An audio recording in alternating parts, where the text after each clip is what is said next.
why are isometric exercises so good for us? So isometric exercises is essentially holding a muscle in a static position whilst it's contracting, as I am right now doing the plank. And the reason we get people to do it is for a couple of reasons. First of all, it's for injury prevention or recovery.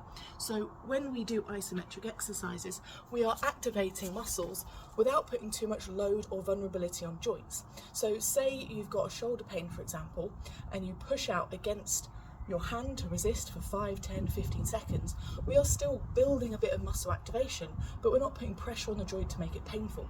So that way we can start to get the muscle in the shoulder working without putting any stress or risk of injury.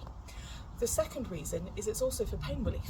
So a good one for tennis elbow is to have a weight in your hand off the edge of a table, and you just want to hold again for 10, 20, 30 seconds, and it's slowly starting to put load on the area, but it's also, because the muscle's contracting and relaxing, it's actually taking pressure off the joints, so people get a little bit of pain relief by doing that.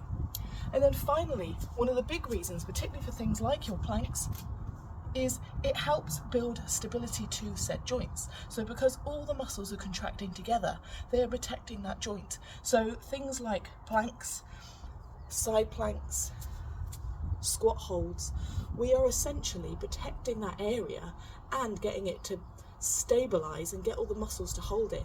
And if you think about everyday life, you're sat in a chair for long periods of time, your muscles aren't completely relaxed in those moments, they are activating. So we're helping prime the muscles in positions that they might actually be in the day-to-day. And one of my favourite isometric positions to be in is this, a squat hold. Now, a lot of people won't get this low when they first get into this position, but if you're somebody that wants to A, improve your squat form, or you're finding you're getting back, hip pain, leg pain, often it's just because we're not putting our body in positions that they should be in. So holding a squat for 10 seconds, 60 seconds, whatever is your ability, is a really good way of stretching, stabilising, strengthening, and you can add in a bit of movement after a while just to add some mobility in there, but always start at a level appropriate to you. So for many, a squat hold is too much, but you might actually just hover on the edge of a chair or even start in this elevated position. But it's a good way of getting the muscles to protect joints, to work together, to stabilise, and for pain relief. Give them a go and let me know how you get on.